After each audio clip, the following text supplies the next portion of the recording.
เนื่องในวาระดิถีสงกรานต์ปีใหม่ไทยเฉลิมพุทธศักราช 2569 นี้อาตมาภาพ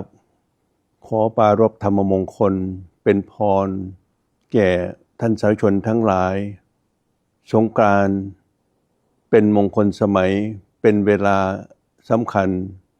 เวลาแห่งการเริ่มต้นเวลาแห่งการระลึกถึงผู้มีพระคุณและเวลาแห่งความสุขเมื่อโอกาสดีๆเช่นนี้เวียนมาถึงทุกคนต่างปีติยินดีถือเป็นเวลาพิเศษมีน้ำใจไมตรีแสดงความปรารถนาดีพร้อมทั้งเป็นโอกาสสำคัญในการประกอบบุญกุศลในส่วนของกตัญญูกตเวทิตาธรรมอาตมาภาพขอนำบทประพันธ์ที่ได้แสดงไว้เพื่อเป็นคติแห่งความดีความกตัญญูในเทศกาลสงกรานต์นี้ว่า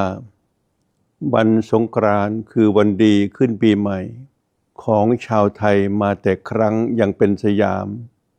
โดยถือเดือนเมษายนมงคลนามที่13ถึง15เถลิงปี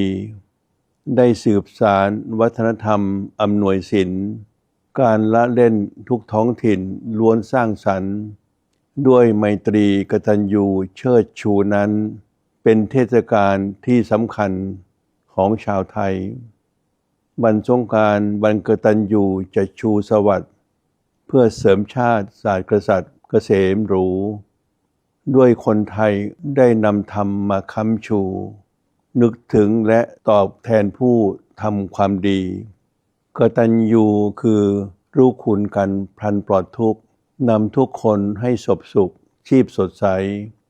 ใครบำเพ็ญเป็นประจำจะอำไพเป็นหัวใจแห่งคนดีที่โลกชมรัตนัตยานุภาเวนะขออาราธนาคุณพระศรีรัตนตรัยและอานุภาพแห่งบุญกุศลที่สาธุชนทุกท่าน